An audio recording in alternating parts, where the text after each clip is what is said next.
This is Toledo Symphony Lab, a behind-the-scenes look at the world of classical music from WGTE Public Media and your Toledo Symphony. I'm Brad Cresswell, and joining me in the studio today are the Toledo Symphony's president and CEO, Zach Vassar.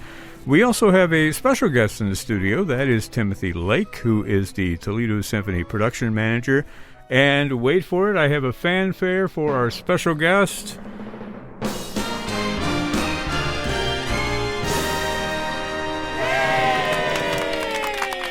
That is Mark Stryker, if he hasn't been scared away by that. He's still here with us. Are you there, Mark? I am. I feel like I just walked into a scene in Folly. Exactly. Mark is based in Detroit. He's an author, an arts journalist, an arts critic. He wrote a book called Jazz from Detroit, which we're going to talk about a little bit later. Spent over 20 years as an arts reporter and critic for the Detroit Free Press, and it was in that guise in which you had the opportunity to interview Stephen Sondheim, who, of course, recently passed away at the age of 91. There have been a lot of tributes going on to Stephen Sondheim, so we are offering our own little tribute and welcoming Mark onto the program to talk a little bit about his experience with Sondheim. So, Mark, thanks again for spending time with us today. Of course. I wanted to call this episode Sondheim by Stryker, which is not quite Stella by Starlight, but, you know, best we could do on short notice. Before we hear about your experience with Stephen Sondheim, let's hear about you, okay? So we're going to do what we normally do with guests that come on the show is we ask them to tell their story. So I play some music in the background, and they just tell us a little bit about, you know, their life story. It can either go back to the very, very early years, or it can go back to last week. I mean, whichever works for you. Let me give you a choice of background music here. There's this piece.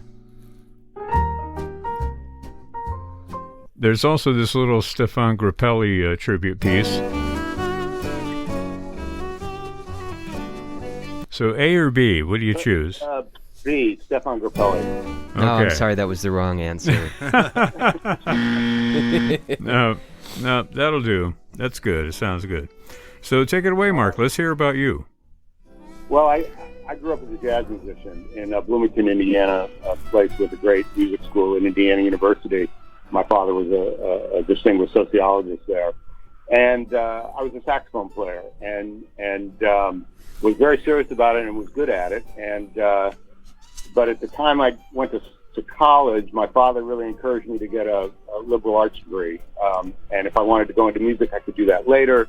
But, you know, the whole get something to fall back on kind of idea.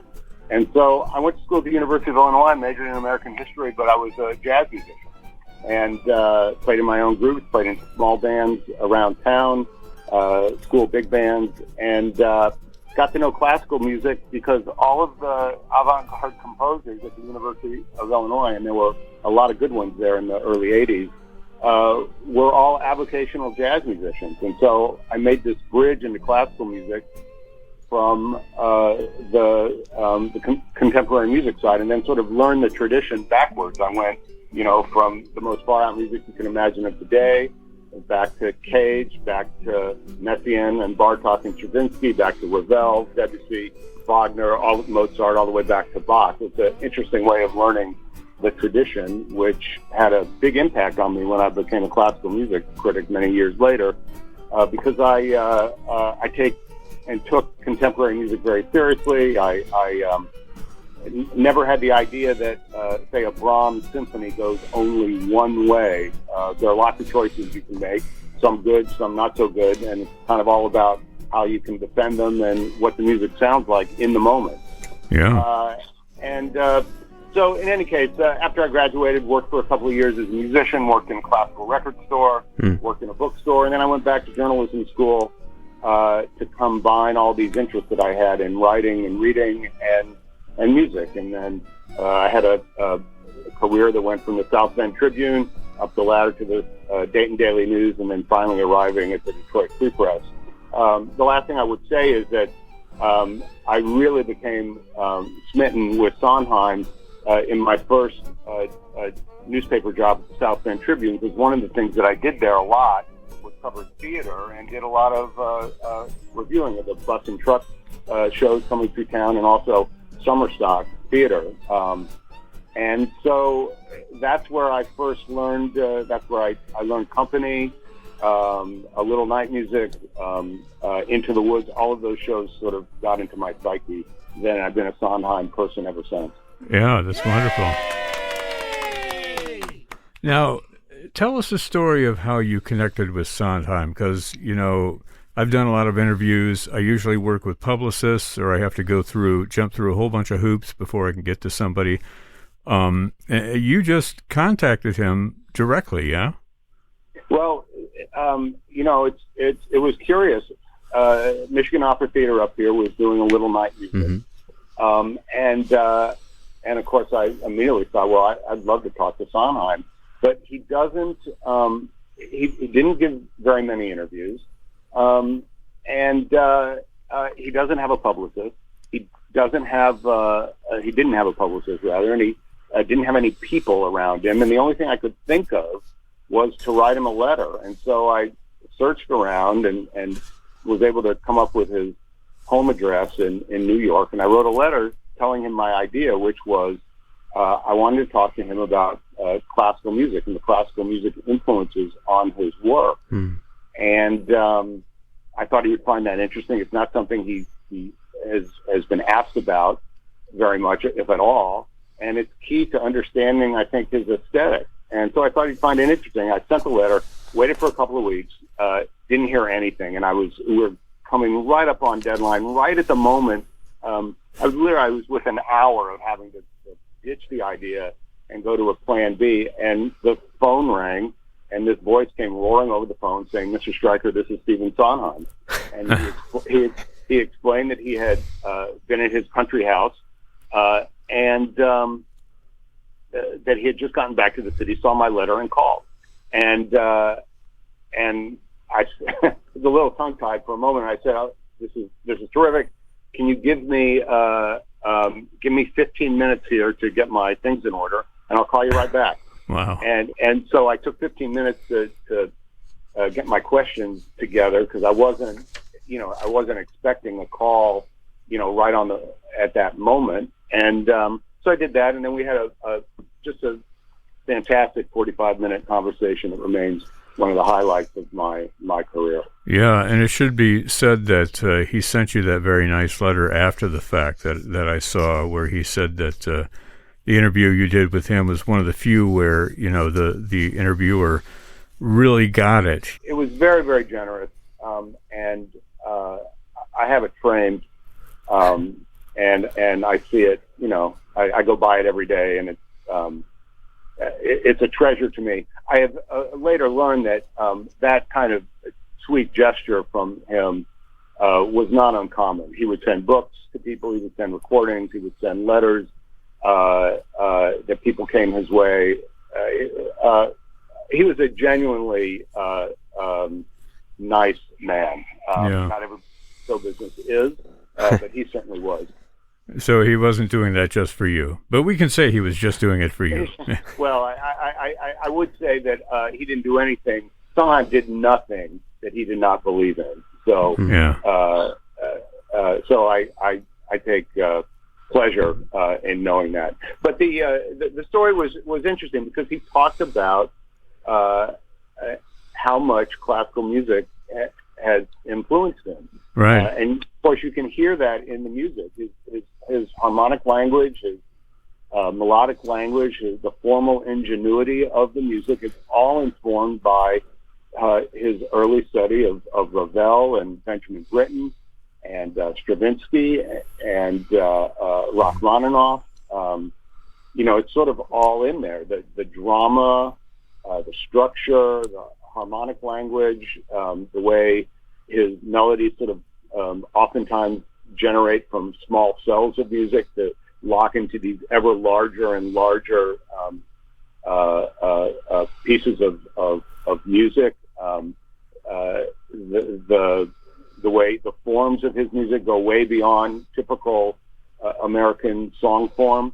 All of these things are a result of his taste in classical music, and And so we sort of talked about all of that. I would encourage listeners, that the Detroit Free Press has reprinted this essay. And if you go to, or this interview, if you go to freep.com and search for Sondheim, the story will come up. And you can read this, and I encourage everybody to do so. Yeah, well, it's also been making the rounds on social media, especially among the classical crowd, because there aren't that many interviews out there where Sondheim gets into the nitty-gritty of his classical influences. I want to hear from Tim and Zach, but before I turn over to you guys, I was really struck by Sondheim saying that his favorite composer was Maurice Ravel. And then for the very first time, it hit me, with Sondheim talking about that piano concerto for the left hand, it sounds just like Into the Woods. At one point, there's that march. Now, forgive my ignorance. I'm not really a Sondheim expert by any means. But that was the first time I made the connection, that kind of thing. It's almost a direct mirror. I love it when you sing music. Yeah, exactly. Don't pay no attention to the voice coming from behind the curtain. But it's interesting when you are turned on to that pedigree and you start to hear it everywhere in his music. These little references, these little bits, especially rhythmic, and the way that he melded that with his incredibly witty and thoughtful lyrics, right? Yes. Let me hear from you, Tim, or from you, Zach, and give us your impressions of Sondheim and his music. Well, now I just have Woods just pounding through my head. So, thanks, Brad. Yeah. Yeah. We're all going to sing the chorus later. Okay. I was kind of curious, Mark, because as you were talking, it kind of, your wandering into the classical world kind of mirrors mine in a small way, in that I started as a musical theater actor, singing whatever works were popular at the time, or were selling tickets at the time, let alone or in low. And anytime I had the chance to grab onto a Sondheim, oh my goodness, it's so hard as an actor, but it's so informative. One of my major impressions of Sondheim is if you manage to get the little black dots right, you've already acted the piece, which is pretty amazing. But from there, Sondheim leads me to Bernstein. Bernstein leads me to Stravinsky and Bartók, the same names that you mentioned. And then, of course, 17 years with the orchestra or whatever is when I started to expose myself to Brahms and Beethoven, Mozart, Messiaen, all of those. Yeah. So it's kind of mirrors the same path as that Sondheim brought me toward that kind of work. I think that you can see. I mean, all of us are products of our experience, and in someone like Sondheim, you see the same kind of thing. I mean, the central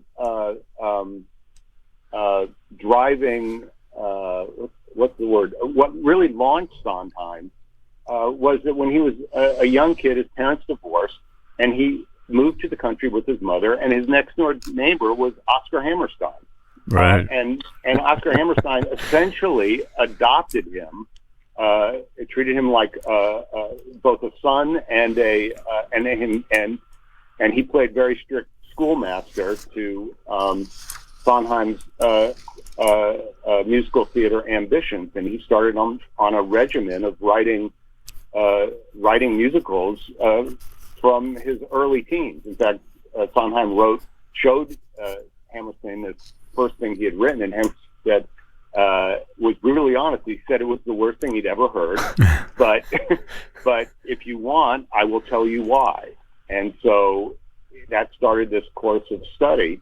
And from there, Sondheim goes and he studies at Williams College. He studies classical music. Mm-hmm. And then later he studies formally with Milton Babbitt, the high modernist 12-tone composer, who Babbitt, interestingly enough, many people don't know this, but was steeped in show music and knows that music very, very well. And with Sondheim, he, on the one hand, they dissected Bach and Beethoven, and on the other hand, they dissected songs like All the Things You Are by Jerome Kern. And what Sondheim learned was that on a structural level, the music is the same.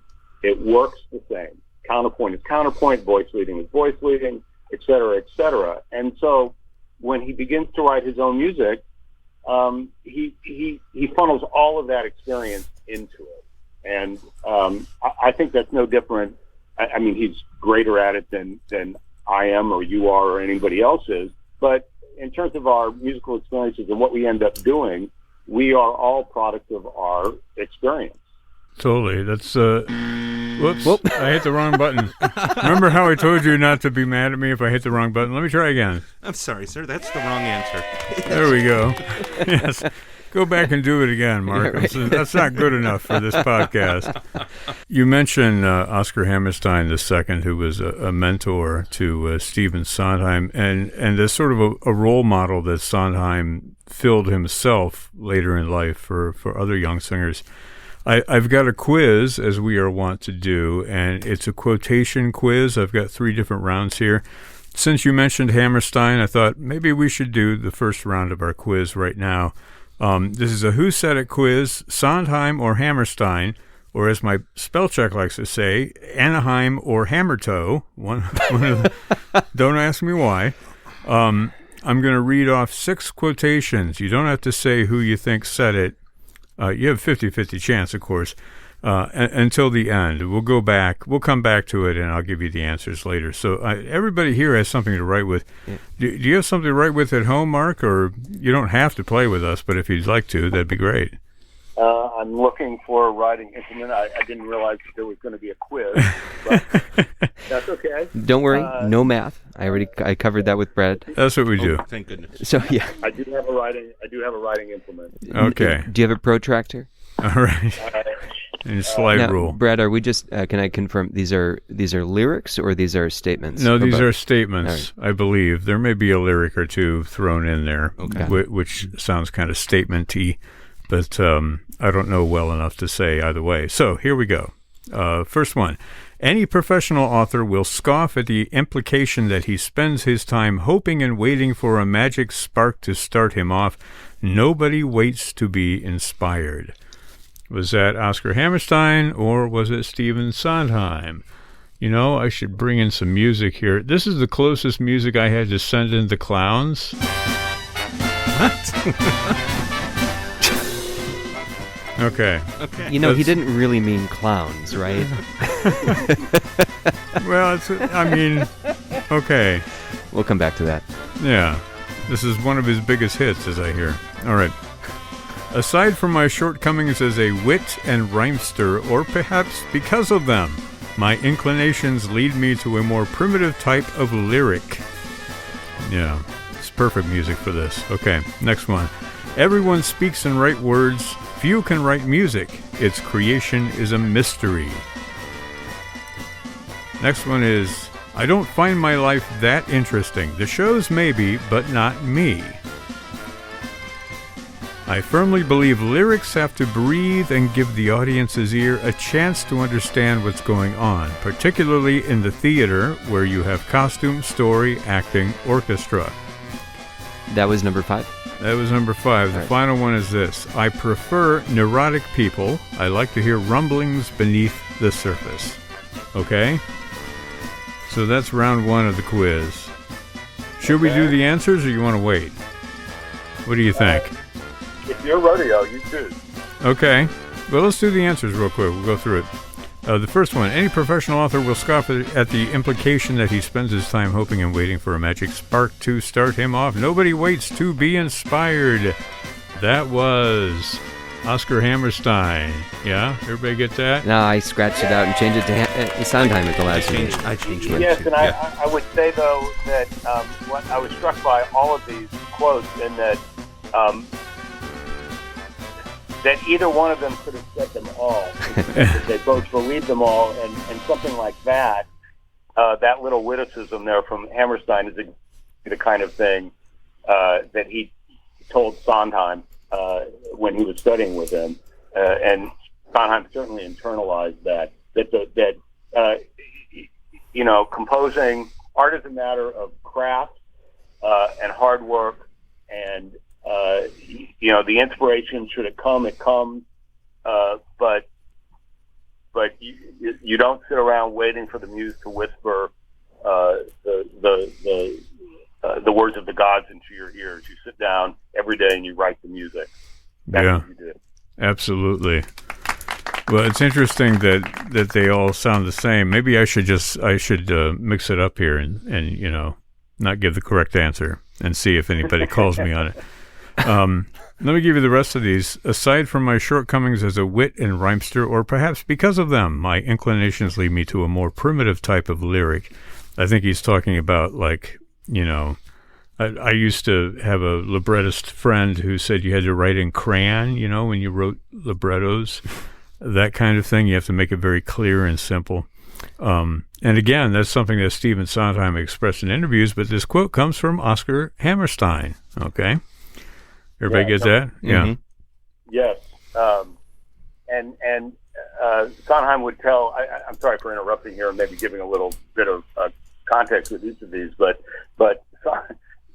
Sondheim talked a lot about the marriage of word and lyrics because he was so great at it. Yeah. Often quoted Hammerstein saying that, that poetry is too dense in meaning for a listener to grasp by the ear alone. So lyrics need to be more repetitive. And with Hammerstein, if you think about something like, oh, what a beautiful morning, oh, what a beautiful day, you look at that on the page, it looks silly, but you put it to music, and of course, it sounds glorious. Right. So that's where I think he was coming from there. Yeah, I love that quote that Richard Rogers said about Oscar Hammerstein. Said sometimes he'd go out and walk in his fields all day or a week before he would even set, the first note down on paper. I'm totally mangling that quote, but something to that effect. Well, and Sondheim would say, did say that I always remember this, words must sit on music in order to become clear to the audience. Words must sit on music in order to become clear to the audience. And that's important because Sondheim's lyrics, of course, are actually very complicated in so many ways. Very deep. The rhyming schemes are very complex. The language can be very evocative. You have to really pay attention. And yet, because he fits those words so clearly on the music, the craft is so high, you can always understand them, right? Yeah. That's marrying words and music is a really complicated art. It's part craft and part magic, and Sondheim was great at it. Yeah, totally. Mark, I'm going to have you come on for all my quizzes from now on. No, it's great. So we can talk about this because that's the point of having a quiz like this, is to give food for thought. There are 3 different quotes left here, or 4 different quotes actually. Everyone speaks and write words. Few can write music. Its creation is a mystery. Well, that was Hammerstein again. And then the last 3 are all Stephen Sondheim. I don't find my life that interesting. The shows maybe, but not me. I firmly believe lyrics have to breathe and give the audience's ear a chance to understand what's going on. That's what you were talking about, Mark. Mm-hmm. And then the final one, which is a famous Sondheim quote, I prefer neurotic people, right? I like to hear rumblings beneath the surface. Yeah, it's so interesting, and that opens up lots of different levels of discussion. But Zach, I want to give you a chance to chime in here. Oh, goody. On Sondheim. What do you want to know? Okay, pass. Yeah. So I can absolutely tell you the first time I was knocked over by Sondheim. You mean by his music? Yeah. Or his, yeah. He was not racing toward me. No. I was going to say a little pugilistic encounter. So, my piano instructor, who did have a direct tie back to Ravel, so it's interesting we were talking about that earlier. When I was a kid, one day just broke into Joanna from Sweeney Todd, and he was so persuasive in this performance that the little room of his piano studio just turned into this glorious sound world. And I just remember saying, "Can we go back to that? What was that?" And he started talking to me about Sondheim. And I remember the next time I came in for a lesson, he had made for me on 2 cassette tapes the recording of the original cast of Sweeney Todd. And he said, "Now you have to take this home and get your parents to okay it, because they do swear in the opening." And I said, "Oh." So then you really were interested. Well, so in yeah, this is like, I want to go listen to this. But I remember I gave it to my dad, and I said, "Would you have a listen to this?" And he said, "It's fine. I don't really like it though," which made me want to hear it more. And that opening of Sweeney Todd, like there's this, you can almost feel the mists of London fog through some of the music that opens with. And there's a very loud shriek of a whistle that I remember my dad's stereo needles would all go to the far right when we would play that. But I remember the initial time for me was trying to persuade my parents, who were big fans of theater, that Sondheim deserved more attention. And I remember showing them the cover of the West Side Story album, which had Bernstein and Sondheim's name on the record jacket. I remember showing them the Barbra Streisand first Broadway album, which is basically a Sondheim songbook. And the critical thing for me right around this time was that my parents always sat down to watch the Kennedy Center Honors. Right. And that year, I don't remember the year, but it was Johnny Carson, one of my dad's heroes, George Schulte, one of my parents' heroes, and Steve Sondheim, and just an illustrious quintet, as it always is. But the fact that he was up there with Carson and Schulte, I think, was the first time they finally said, "Okay, this guy is probably worth our time after all." And then since then, it's just become such a wonderful opportunity to dive into, I would say, a very thoughtful, very creative mind. And thinking about the classical influences, of course, are numerous and fun to go find. But it's not like listening for the classical theme to come in, like we've seen with Rodgers and Hammerstein, and it's always new creation, and I've always been impressed by that. I was talking to Merwin yesterday about Sondheim, and he and I started talking about Assassins, which is a show he wrote in the early 90s. But what a fascinating concept to get everybody who tried to shoot a U.S. president into a show. But who would make that a musical? And these are the sorts of things he would do without thinking. Well, you look at some of the other vignette type musicals that he did, like Company, or Follies, and the idea of breaking down this narrative-driven musical, instead having it be emotional-driven or scenically driven, the way that we really live our lives, from day to day. I'll just say, though, thinking through some of the quotes you just shared, I think the remarkable thing we see here between Oscar Hammerstein and Stephen Sondheim is this capability for introspection. They can look at their craft, they can speak about it very beautifully and with great credibility. It doesn't just happen. It takes work. It takes focus, and they understood the importance of doing it carefully and doing it well, as opposed to having a surprise blockbuster that everyone kind of scratches their head and wonders how it came to be. So it's not the producers, but it definitely is in every case remarkable. And I think it's interesting you chose those two. Mandy Patinkin did a really great album just called Oscar and Steve. He will be forever remembered as the two Georges in Sunday in the Park with George. Totally. There were a number of things you said there that I thought were very interesting. The classical music influence in Sondheim's, in the music, of course, is there, but the point is not. It's not great because it drew from classical music. It's great because it took those influences and funneled them into Broadway shows, and that his ambitions were always to write for Broadway. And what people I think need to remember is that he really revolutionized the American musical theater.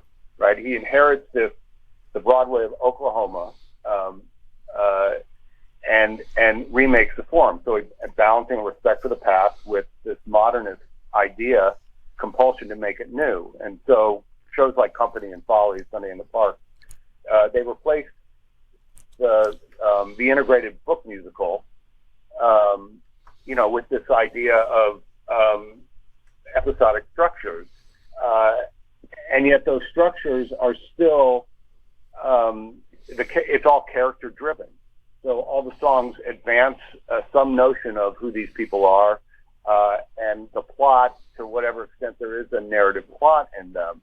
So it's a very interesting mixture of this respect for the tradition of the Broadway musical, while at the same time sort of refashioning it in his own image. And there are very few people in any art form that do that. And Sondheim is certainly one of them. I think the other thing that's interesting, I'd like to get everybody's thoughts on this, is the fact that, these shows were not super popular, right? In their time. He was not a commercial success. He was a master, and as he aged, and the shows were done more and more, I think they became certainly more popular, and they're without a doubt within the bloodstream of American culture now at this point. But they were not popular when they were first. Many of them were not popular in the same way that an Andrew Lloyd Webber or a Chorus Line or any of these other shows of his time were popular. And I'd like to get folks' thoughts about why that was. I have my own ideas, but I'd like to hear everybody else's thoughts. Well, I think that, for Stephen Sondheim, the popularity contest was not as important a factor for him. If he was able to do what he wanted to do, then that's exactly what he did. I mean, he had success with Send in the Clowns thanks to Frank Sinatra or whoever it was that recorded it. Yeah, right. But as far as his other work, I've seen interviews with him where he talks about this whole idea of a tune that's hummable and that kind of thing, where he's like, of course it's hummable if you're familiar with it, if you've heard it for a long time, but it's not like what he's striving for, to write hummable hit tunes. He writes music that responds to the emotion and responds especially to the lyrics. When you watch a Sondheim musical, the book is there. That's all well and good, but you're really waiting to dig into the fantastic lyrics that he has created for the show. That's like the show-stopping part of his art. And I think for him, those kind of commercial interests, like Andrew Lloyd Webber obviously had throughout his career, were not as important.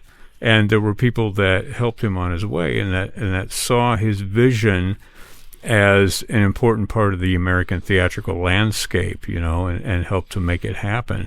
Even though he didn't always make money on those musicals, we're still talking about him. Sure. And will be for a long time.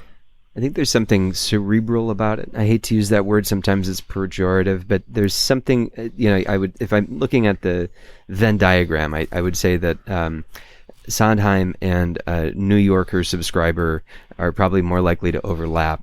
And because the New Yorker never tries to outsell Us magazine because it's trying to do something different, so too is Sondheim trying to do something in the theater.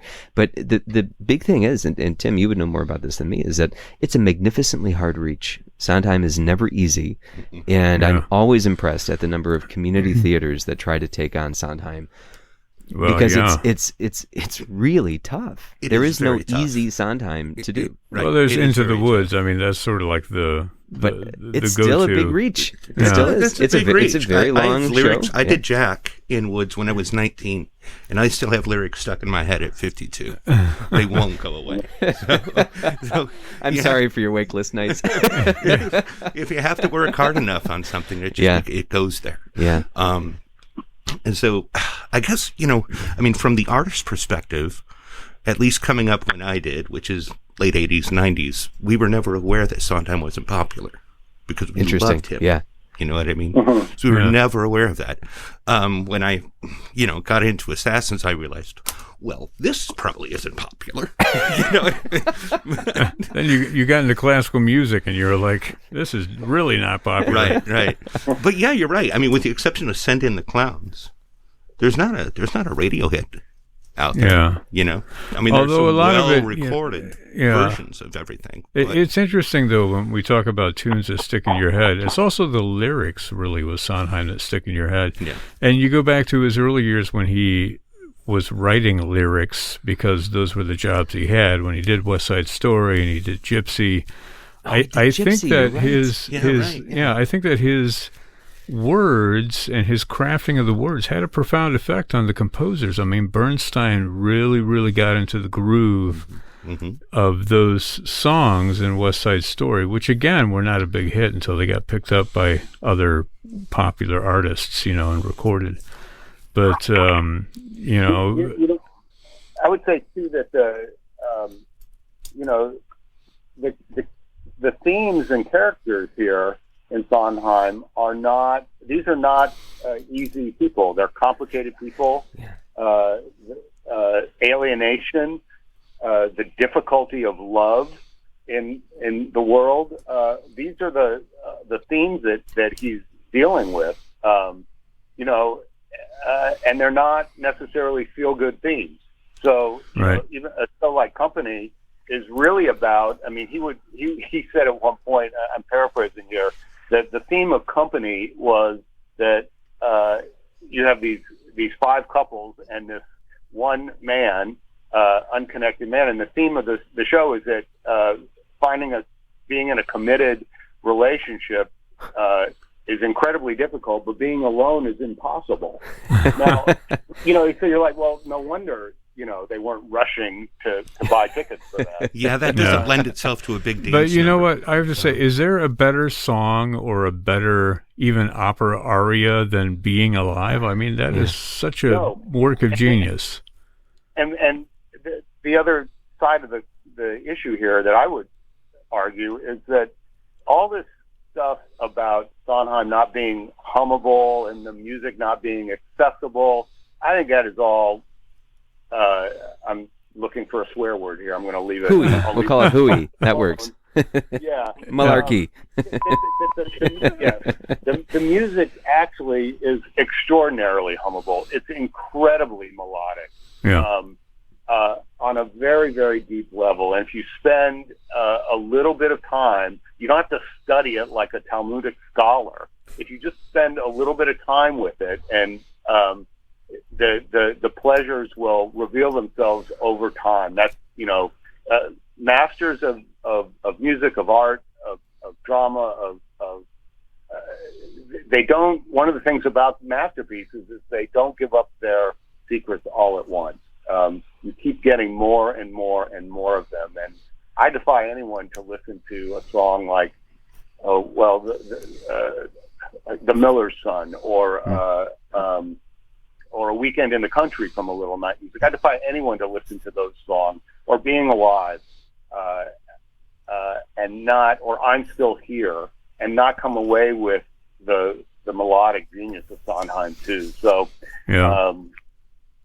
that's my view. Not everyone shares it. I think all of us here on this panel probably do. So I think our job is to go out and convert others. Which did you ever convert your parents after them? I did, and it's funny. We were just talking about Sondheim when he passed, and by now, history seems to have cleared up all the guilty conscience. We've always loved Sondheim. But Mark, one of the things in your article that I thought was certainly prescient for the moment, but also a fascinating topic to dive into is we do see these opera houses putting on Sweeney Todd or Little Night Music. Right. I saw it in Chicago years ago. Yeah, and it's persuasively done. Some would say that's crossover programming, but some would say it's also really appropriate. So, I think we will continue to see Sondheim have his day and his he's had so many late career bows and revivals, and I think it's going to continue on. We'll see it with the movie adaptation of West Side Story coming out, the Spielberg production, which by all accounts is pretty great. Yeah. So I mean, these are going to continue to be in our psyche, 60 years after they were written, and I think that we'll continue to see more and more of that activity going, whether it's into opera houses or symphony stages, whatever it ends up being. Well, somebody needs to bring the Sondheim songbook to the stage with symphony orchestras, like that you've done with some of the other packaged events for Toledo Symphony. Zach is over there writing it down. Could you say that again, Brad? Sondheim songbook for orchestra, right? Well, I mean, because they lend themselves to that because of the high melody, and there is Rachmaninoff. I think that's really helpful. But there was something, Mark, in your interview with him where he talked about Verdi and he talked about Wagner.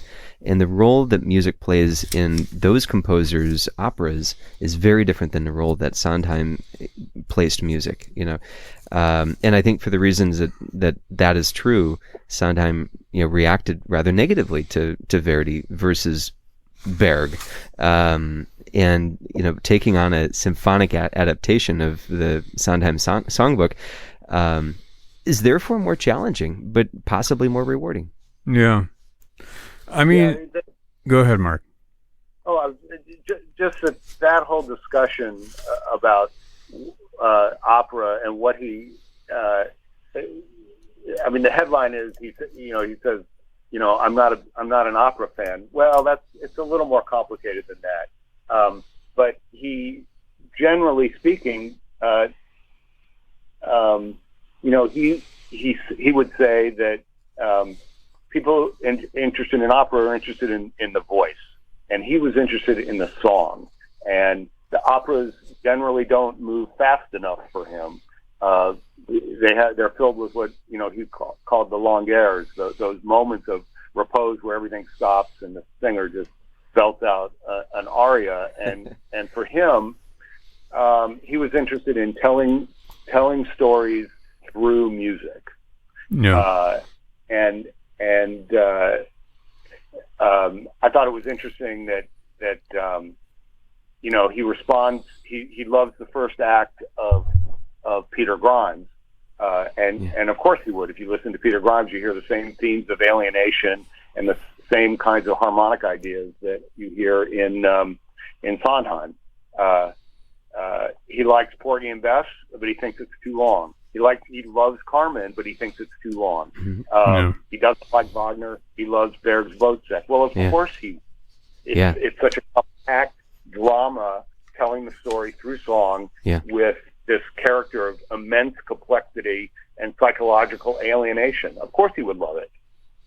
Yeah, it's so interesting. And I think that what he was fighting against in the traditional opera mold was the same thing he was fighting against in the traditional musical theater mold, this idea of the show-stopping moments, literally stopping the show, stopping the drama, to sing about what just happened or to, express joy. Here we finally confessed our love to each other. Now let's sing about it for 10 minutes, right? I think that probably was the whole rubric that he was rejecting when he said, I don't really care for opera, that kind of thing. Mark, we're going to have to wrap it up fairly soon, but I want to hear a little bit about the book that you wrote, Jazz from Detroit, because this is a fascinating compendium of all these wonderful jazz artists who I really was not familiar with, a lot of names that I hadn't heard before. You talked a little bit about your jazz pedigree kind of growing up. How did this book come to be? Well, if you're into jazz, you very early on, from listening to records and reading liner notes and the like, begin to get a sense of the fact that in the middle of the 20th century, a lot of great, important, influential jazz musicians came out of Detroit.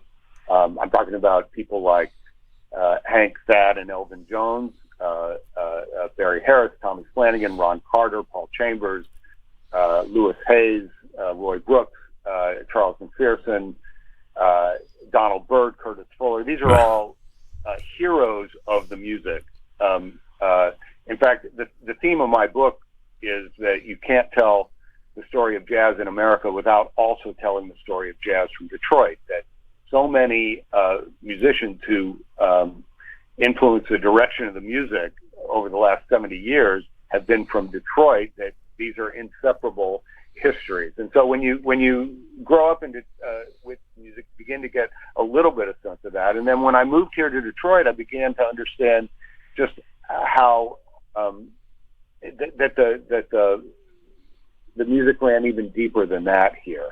How deeply embedded it was in the culture, and that there were these particular social, cultural, and economic factors that sort of led to this explosion of jazz in the middle of the 20th century in Detroit, and then allowed the music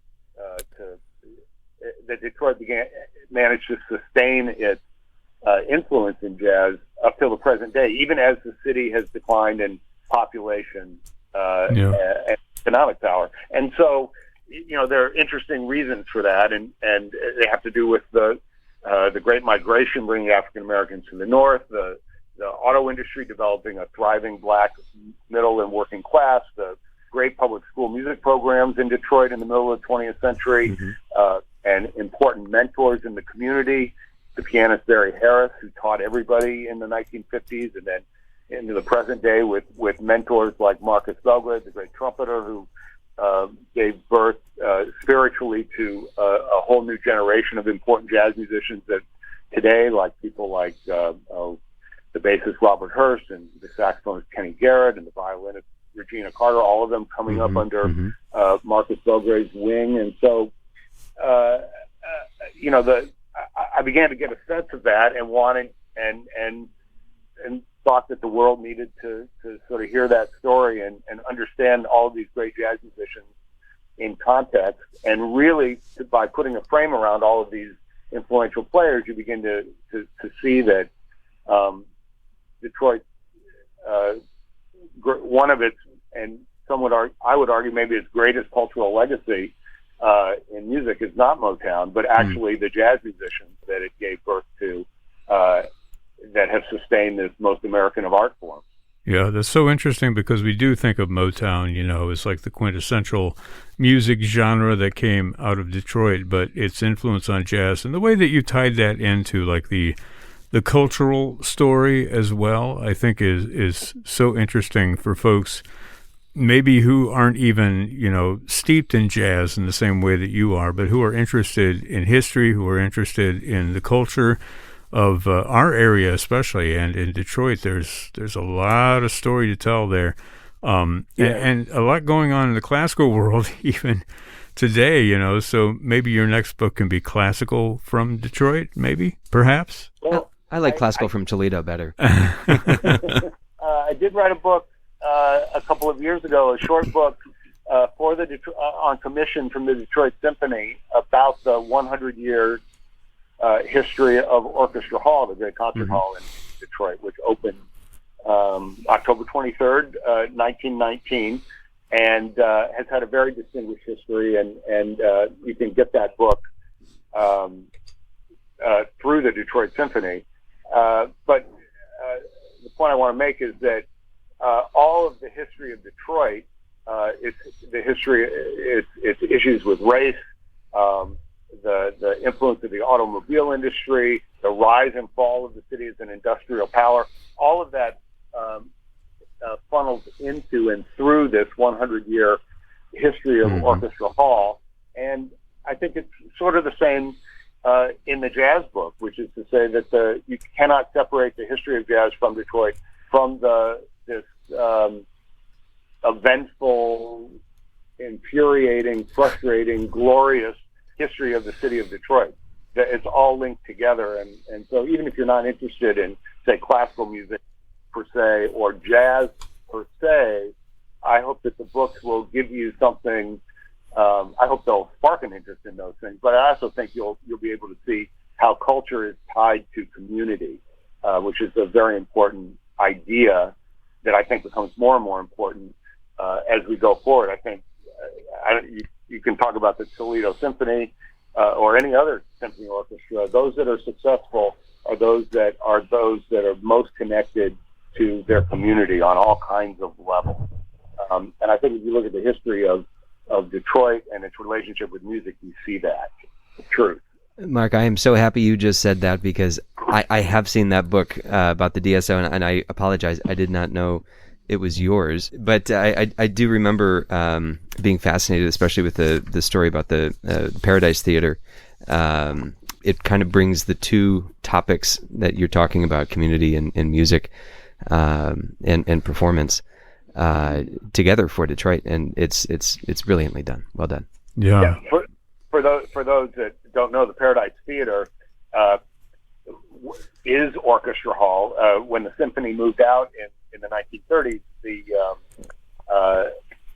the hall became the Paradise Theater, a center for all of the greatest black entertainment in America. So Duke Ellington, Count Basie, Billy Eckstine, Billie Holiday, Charlie Parker, Sarah Vaughan, all of these people played the Paradise Theater in the 1950s. And just to put a fine point on this idea of community, when Orchestra Hall fell into disrepair and was going to be knocked down in the 1970s, and a grassroots movement started to save it, one of the things that really powered that movement was that it wasn't just that Orchestra Hall was remembered as a great classical venue.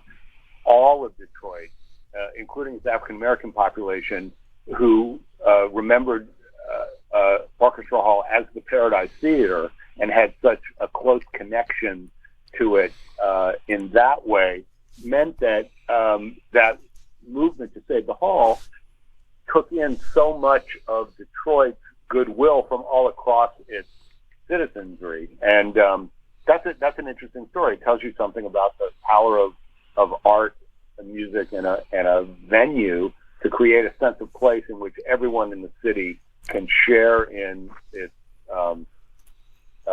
glories. What could be a better metaphor for American art and American culture than that? Totally. Yeah. Well, we're going to have to wrap it up here because we're running out of time. But I do want to mention, Mark, that you have a website for the book. It's jazzfromdetroit.com. Is that it? That's correct. Yeah, folks can go right there and find it there. Now, if they want to find this interview that you did with Stephen Sondheim, that's on the Detroit Free Press website right now, which is, tell me if I'm right with this, it's freep.com? Correct. Okay, freep.com. We'll link to that on our website as well, so folks can go visit all of that, read it to their heart's content. Mark Stryker, thank you so much for joining us today, and hopefully we'll get you back on the program someday in the future. Anytime. I really enjoyed being with all of you today. Thank you so much. This program is a production of WGTE Public Media in collaboration with our sponsor, the Toledo Symphony, with generous support from the Rita Barber Kern Foundation. You can download episodes of this program as a podcast by going to our website at wgte.org/lab. You can also subscribe to us through your podcast app of choice, including Apple and Google Podcasts. Don't forget you can check out all the upcoming events of the Symphony by visiting their website at toledosymphony.com and their various social media outlets on Facebook, Instagram, and Twitter. You can find the TSO streaming platform online at stream.artstoledo.com. My thanks to Zach Vassar, Tim Lake, and again to our special guest Mark Stryker. I'm Brad Cresswell, and this has been Toledo Symphony Lab from FM 91.